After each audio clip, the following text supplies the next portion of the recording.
പണ്ഡിതരിൽ ശ്രദ്ധേയനും ഗ്രന്ഥകാരനും പ്രഭാഷകനുമായ PMA Gafoor സാഹിബിനെ ആദരവോടെ ക്ഷണിക്കുന്നു.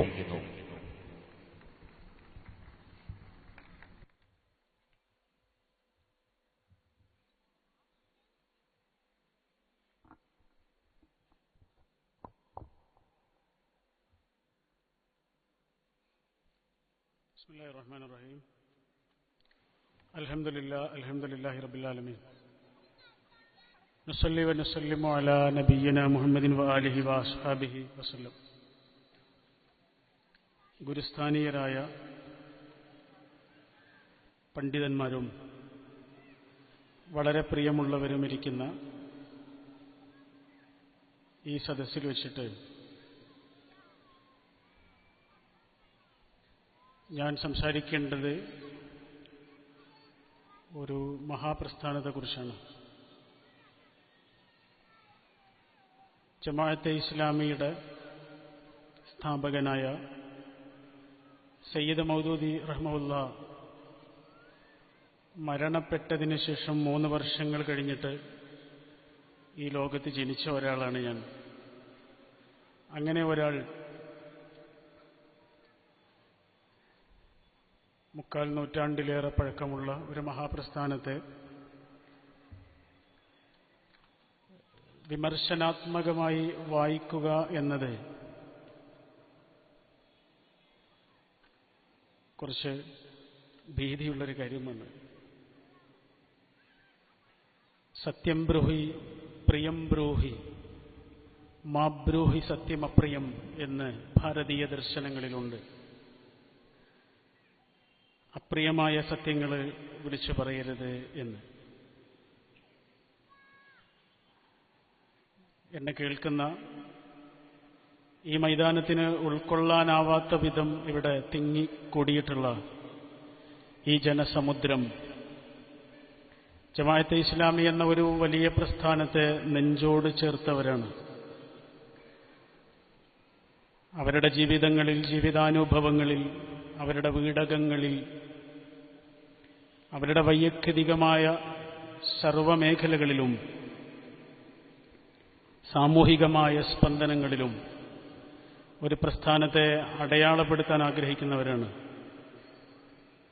അങ്ങനെയുള്ള നിങ്ങളുടെ മുന്നിൽ പറയാൻ ഞാൻ ആഗ്രഹിക്കുന്നത് വേറെ ചില കാര്യങ്ങളാണ്. ഞാൻ ജനിച്ചു വളർന്ന പ്രദേശം വണ്ടൂരിനടുത്ത ഒരു ചെറിയ ഗ്രാമമാണ്. പൂങ്ങോട് എന്നാണ് ആ ഗ്രാമത്തിൻ്റെ പേര്. ആ ഗ്രാമത്തിൽ നോക്കിക്കാണാൻ ഒരൊറ്റ ജമാഅത്തെ ഇസ്ലാമിയുടെ പ്രവർത്തകനും ഉണ്ടായിരുന്നില്ല. വ്യവസ്ഥാപിതമായ പ്രവർത്തനങ്ങളോ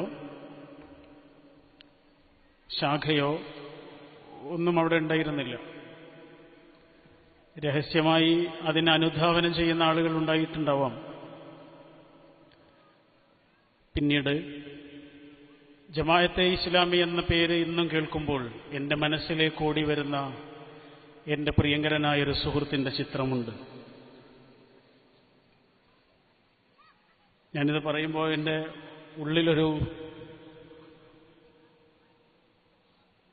വിശദീകരിക്കാനാവാത്ത ഒരു വികാരമുണ്ട്. 10ാം ക്ലാസ്സിൽ പഠിക്കുമ്പോൾ നേരത്തെ ഞങ്ങളുടെ സ്കൂളിൽ ഇല്ലാതിരുന്ന ഒരു കുട്ടി സ്കൂളിൽ വന്ന് ചേർന്നു. അവൻ്റെ പേര് അബ്ദുൽ ഷുക്കൂർ എന്നായിരുന്നു. അവൻ ജമാഅത്തെ ഇസ്ലാമിക്കാരനായിരുന്നു. ജമാഅത്ത് ഇസ്ലാമി കുടുംബത്തിലെ അംഗമായിരുന്നു. ഞങ്ങൾ വളരെ പെട്ടെന്ന് നല്ല സുഹൃത്തുക്കളായി. ഞങ്ങൾ മിഠായിയൊക്കെ വാങ്ങാൻ വേണ്ടി പോകുന്നൊരു ചെറിയ കടയുണ്ട്. ഒരു ദിവസം ഞങ്ങൾ അങ്ങോട്ട് എന്താ വാങ്ങാൻ വേണ്ടി പോയപ്പോൾ എന്തൊരു ചെറിയ കടം വന്നു. അവന് ചെറിയൊരു കടമാണ്. പിറ്റേ ദിവസം അവന് ക്ലാസ്സിലെത്താൻ കുറച്ച് സമയം വൈകി. അതിൻ്റെ കാരണം അവനോട് ചോദിച്ചപ്പോൾ അവൻ എന്നോട് പറഞ്ഞത് ആ പൈസ കൊടുക്കാൻ വേണ്ടിയിട്ട് പോയതാണ്, എന്നിട്ട് ക്ലാസ്സിൽ വരാം എന്ന് ഞാൻ വിചാരിച്ചു. ഞാൻ ഈ അനുഭവം പറഞ്ഞത് ഒരു പ്രസ്ഥാനത്തെ അതിൻ്റെ ആദർശങ്ങളിൽ നിന്നോ വലിയ മഹാഗ്രന്ഥങ്ങളിൽ നിന്നോ ഒക്കെ പരിചയപ്പെടുന്നതിന് മുമ്പ് എൻ്റെ മുന്നിൽ ഒരു പ്രസ്ഥാനമായി അവതരിച്ച ജീവിതത്തിൻ്റെ വളരെ സൂക്ഷ്മമായ മേഖലകളിൽ പോലും വലിയൊരു ആദർശത്തെ അനുധാവനം ചെയ്യാൻ ആഗ്രഹം പ്രകടിപ്പിച്ച, വിട്ടുവീഴ്ചയില്ലാതെ ഒരു ആദർശത്തെ പിന്തുടർന്ന എൻ്റെ പ്രിയങ്കരനായ സുഹൃത്തിനെയാണ് ഞാൻ ആദ്യം കാണുന്നത്. പിന്നെയാണ് ജമാഅത്തിനെ കുറിച്ച് പഠിക്കുന്നതും വായിക്കുകയും ഒക്കെ ചെയ്യുന്നത്. രസകരമായ കാര്യം, ആ സുഹൃത്ത് ഇപ്പോൾ എവിടെയാണ് എന്ന് പോലും എനിക്കറിയില്ല. ഞാൻ പിന്നെ അദ്ദേഹത്തെ കണ്ടിട്ടില്ല. ഒരുപക്ഷെ ഇവിടെ ഇരിക്കുന്നുണ്ടോ എന്ന് പോലും എനിക്കറിയില്ല. ഇതേതൊരു പ്രസ്ഥാനത്തിൻ്റെയും നിയോഗമാണ് എന്ന് തോന്നുന്നു.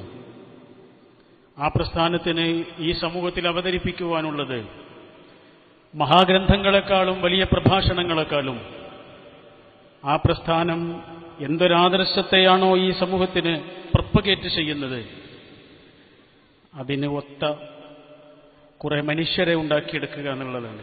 അത് വളരെ എളുപ്പമല്ല. ഉച്ചത്തിലുള്ള നമ്മുടെ സംസാരങ്ങളെക്കാൾ പ്രധാനമാണ് വളരെ സ്വകാര്യമായ നമ്മുടെ ജീവിതാനുഭവങ്ങളും പ്രവർത്തനങ്ങളും. ഡെസ്പെറേറ്റ്ലി സീക്കിംഗ് പാരഡൈസ് എന്ന വളരെ പ്രസിദ്ധമായൊരു പുസ്തകമുണ്ട്. ഡോക്ടർ സിയാവുദ്ദീൻ സർദാർ എഴുതിയ ഒരു പുസ്തകമാണ്. ആ പുസ്തകത്തിൽ ലോകത്ത് നിലവിലുള്ള ഏകദേശം എല്ലാ ഇസ്ലാമിക പ്രസ്ഥാനങ്ങളെയും അദ്ദേഹം വിശകലനം ചെയ്യുന്നുണ്ട്. അതിലൊരിടത്ത് അദ്ദേഹം പറയുന്നുണ്ട്, ലോകത്തുള്ള മിക്ക ഇസ്ലാമിക പ്രസ്ഥാനങ്ങളുടെയും ഒരു പൊതുവായ രീതി ബ്ലാക്ക് ഓർ വൈറ്റ് കാഴ്ചപ്പാടാണ്. ഞങ്ങളുടെ ശരികൾക്കപ്പുറത്ത് വേറെ ശരികളൊന്നുമില്ല. മറ്റുള്ളവരിലും ശരിയുടെ അംശങ്ങളുണ്ട് എന്ന് സമ്മതിക്കാൻ തയ്യാറില്ലായ്മയാണ് ലോകത്ത് നിലവിലുള്ള ഇസ്ലാമിക പ്രസ്ഥാനങ്ങളുടെ എല്ലാം ഒരു പൊതുരൂപം എന്ന് അദ്ദേഹം പറയുന്നുണ്ട്. ഇമാം ഷാഫി റഹ്മത്തുള്ളാഹിയുടെ ഒരു നിരീക്ഷണമാണ് ഓർമ്മ വരുന്നത്. ഞാൻ പറയുന്നത് ശരിയാണ്, എൻ്റെ നിലപാടുകൾ ശരിയാണ്, പക്ഷെ അത് തെറ്റാകാനുള്ള സാധ്യതയുമുണ്ട്. നിങ്ങളുടെ നിലപാടുകൾ തെറ്റാണ്, പക്ഷേ അത് ശരിയാകാനുള്ള സാധ്യതയും ഉണ്ട്. ആത്മവിമർശനമാണ്, സ്വയം വിമർശനമാണ് സ്വയം വളർച്ചയുടെ ഒന്നാമത്തെ ചുവട് എന്നത് ഒരു വലിയ സത്യമാണ്. അങ്ങനെ ഒരു സ്വയം വിമർശനത്തിന് വേദി നൽകുകയും വിമർശനങ്ങൾക്ക് സ്വാഗതമോദാനൊരുങ്ങുകയും ചെയ്യുന്ന ഒരു പ്രസ്ഥാനത്തിന്റെ ജനാധിപത്യ ബോധത്തെ അകമഴിഞ്ഞ് ആഴങ്ങളിൽ നിന്ന് അഭിനന്ദിക്കുകയാണ്. ഇത് അധികം പ്രസ്ഥാനങ്ങൾക്ക് സാധിക്കാത്ത ഒന്നാണ്. സിയാവുദ്ദീൻ സർദാറിനോട് നമുക്ക് വിയോജിക്കേണ്ടി വരുന്നത് ഈ സമ്മേളനത്തെ ഉയർത്തി കാണിച്ചുകൊണ്ടാണ് എന്നെനിക്ക് തോന്നുന്നു. വിമർശിക്കുവാനുള്ള ഇടം, അതൊരു വലിയ ഇടമല്ലേ? വിമർശിക്കുവാനുള്ള ഇടത്തെ സ്വാഗതം ചെയ്യുക എന്നത് നിസ്സാരമായൊരു കാര്യമല്ല. വൈയക്തികമായ മറ്റൊരനുഭവം, അബുൽ അഅല എന്ന ഒരു വിശ്രുതമായ ഗ്രന്ഥം കയ്യിൽ വന്നു എന്നതാണ്. മർഹൂം ടി മുഹമ്മദ് സാഹിബ് എഴുതിയിട്ടുള്ള സയ്യിദ് അബുൽ അഅല മൗദൂദി റഹ്മത്തുള്ളാഹിയുടെ ആത്മകഥ. ആ പുസ്തകം വായിച്ചപ്പോഴാണ് അന്നോളം കേട്ടതിൽ നിന്ന് വ്യത്യസ്തമായി ഒരു മുജദ്ദിദിന്റെ പ്രഭാവമുള്ള വലിയ കർമ്മകാണ്ഡങ്ങൾ താണ്ടിയ ഒരു മഹാവ്യക്തിത്വത്തെ പരിചയപ്പെടുന്നത്. അത്യനേകം ആവിഷ്കാര സാധ്യതകൾ ഒരു ചെറിയ ആയുസ്സുകൊണ്ട് നിർവഹിച്ചു തീർത്ത ഒരു മഹാവ്യക്തിത്വത്തെ പരിചയപ്പെടുന്നത് ആ പുസ്തകത്തിൽ നിന്നാണ്. അദ്ദേഹത്തെക്കുറിച്ച് പറയപ്പെടുന്നുണ്ട്, ചെറിയ പ്രായത്തിലാണ് മരണപ്പെട്ടത്. 1979 അദ്ദേഹത്തിന് വാർദ്ധക്യം എന്നൊന്നും പറയാൻ പറ്റുന്ന അത്രയും പ്രായമൊന്നും ആയിട്ടില്ല. പക്ഷെ അദ്ദേഹത്തിന്റെ മരണകാരണമായി ഡോക്ടർമാർ പറഞ്ഞത് ഉറക്കമൊഴിച്ചുള്ള പഠനങ്ങളായിരുന്നു. ഉറക്കമൊഴിക്കൽ കൊണ്ട്, നിരന്തരമായ ഉറക്കമൊഴിക്കൽ കൊണ്ട്, രാവെന്നോ പകലെന്നോ ഇല്ലാത്ത കഠിനാധ്വാനം കൊണ്ട് അദ്ദേഹത്തിന് സംഭവിച്ചതാണ് രോഗങ്ങളും പീഡകളുമെന്ന് ഡോക്ടർമാർ വിലയിരുത്തുന്നതായിട്ട് അദ്ദേഹത്തെക്കുറിച്ചുള്ള ഒരു ലേഖനത്തിൽ പറയുന്നുണ്ട്. BA കബീർ സാഹിബ് എഡിറ്റ് ചെയ്ത മറ്റൊരു പുസ്തകത്തിൽ.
സൂചിപ്പിച്ചു വന്നത് ഒരു പ്രസ്ഥാനത്തെ അറിയുകയും ഒരു പ്രസ്ഥാനത്തെ വായിക്കുകയും ചെയ്ത ഘട്ടങ്ങളെക്കുറിച്ചാണ്.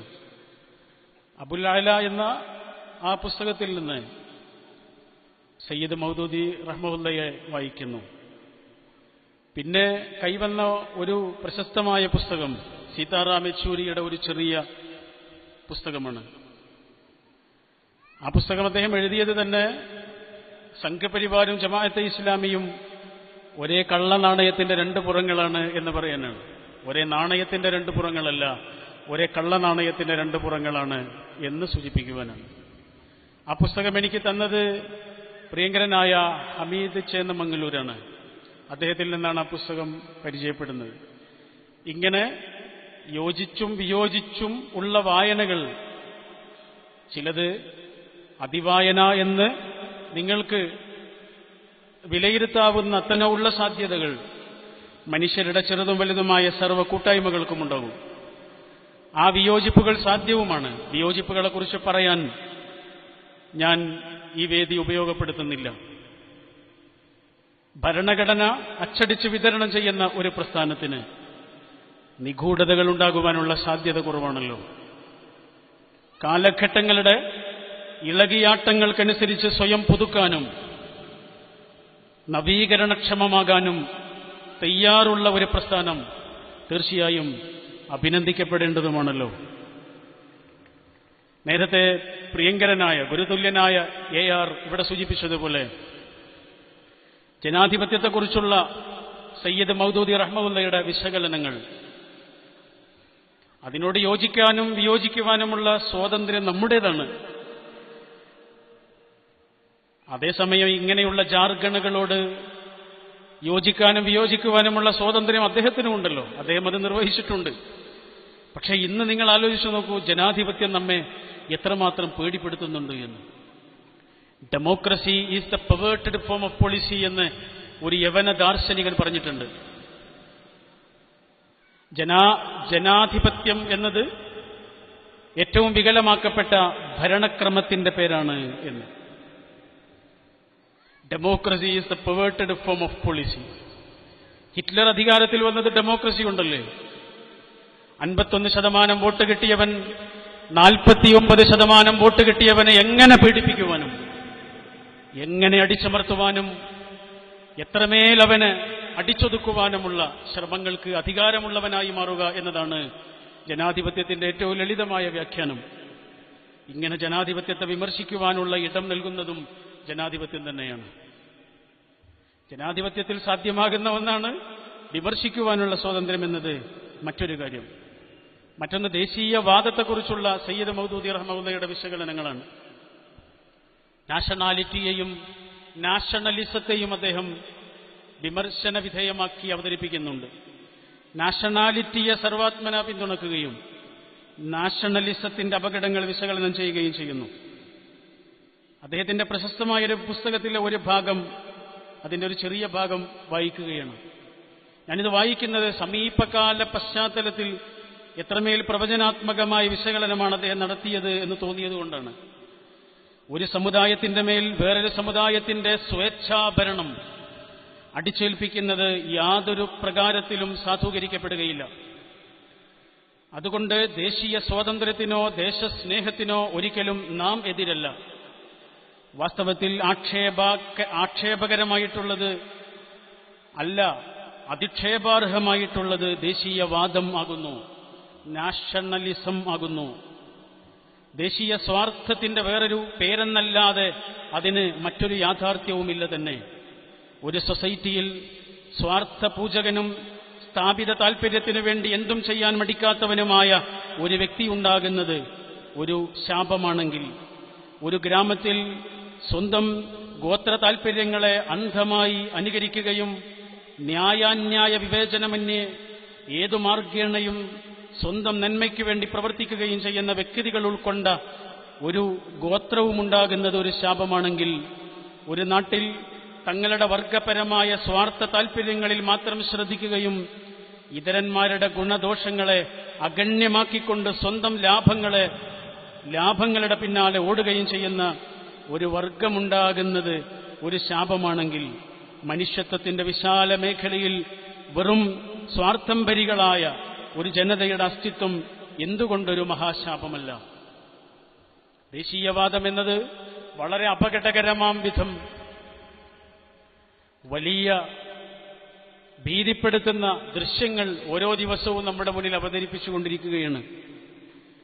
ദേശീയതയെക്കുറിച്ച് വളരെ വ്യത്യസ്തമായ വിശകലനങ്ങൾ നടന്നിട്ടുള്ള ഒരു രാജ്യമാണ് ഇന്ത്യ. ടാഗോറിന് വേറൊരു ദേശീയതയാണ്. നിങ്ങൾ ആലോചിച്ച് നോക്കൂ, ഇന്ത്യക്ക് ദേശീയഗാനം എഴുതിയ അതേ ടാഗോർ തന്നെ ആളുകൾ എപ്പോഴും മറുപടി കൊടുക്കേണ്ടവരായി മാറുന്നു. ചില ആളുകൾ എപ്പോഴും അത് ഞാനല്ല, ഞങ്ങളല്ല എന്ന് ആവർത്തിച്ചു പറയേണ്ടവരായി മാറുന്നു. ഐഡന്റിറ്റികൾ വേട്ടയാടുന്നു.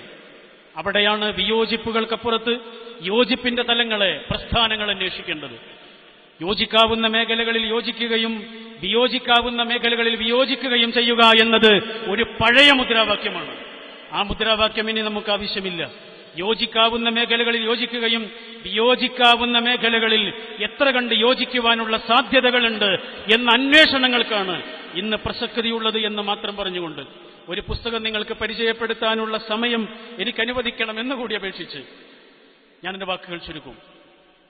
നൈജീരിയയിലെ വളരെ ചെറിയൊരു ഗ്രാമമാണ് ഒഗോണി എന്ന വംശം താമസിക്കുന്ന ഒരു ഗ്രാമം. 4 ലക്ഷത്തോളം ആളുകൾ മാത്രമുള്ള ഒരു ചെറിയ പ്രദേശമാണ്. അവിടെ എണ്ണ കണ്ടെടുക്കപ്പെടുന്നു. പെട്രോ ഡോളറിന് വേണ്ടിയിട്ട് വലിയ കുത്തക കമ്പനികൾ ആ നാട്ടിൽ വന്നിട്ട് ടെന്റ് കെട്ടുന്നു. ആ നാട് ഇളക്കി മറിക്കുന്നു. ആ നാട്ടുകാരുടെ ഏറ്റവും വലിയ ജീവിത വിഭവം എന്ന് പറയുന്നത് മത്സ്യമാണ്. അതൊക്കെ ചത്തു പൊന്തുന്നു. വെള്ളം മുക്കുമ്പോൾ ബക്കറ്റിൽ വരുന്നത് വെള്ളമല്ല, എണ്ണയാണ്. ആ നാട്ടുകാർക്ക് ജീവിക്കാൻ കഴിയാതെയായി.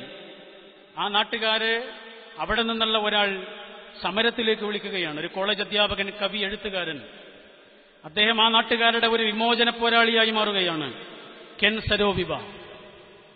അദ്ദേഹത്തെ നൈജീരിയയിലെ മർദ്ദക ഭരണകൂടം പിടിച്ചു, തൂക്കിക്കൊല്ലാൻ വിധിച്ചു. 1995 നവംബർ 10 അദ്ദേഹത്തെ തൂക്കി കൊന്നു, വധിച്ചു കളഞ്ഞു. ഒക്ടോബർ 25 അദ്ദേഹം പട്ടാളക്കോടതിയിൽ നടത്തിയ ഒരു പ്രഭാഷണമുണ്ട്.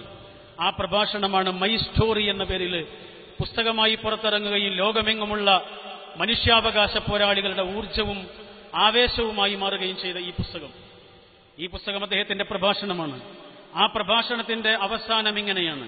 ഈ പ്രഭാഷണം അദ്ദേഹം അവസാനിപ്പിക്കുന്നത് ഇങ്ങനെയാണ്: ചരിത്രം നമ്മുടെ പക്ഷത്താണ്, ദൈവവും നമ്മുടെ പക്ഷത്താണ്.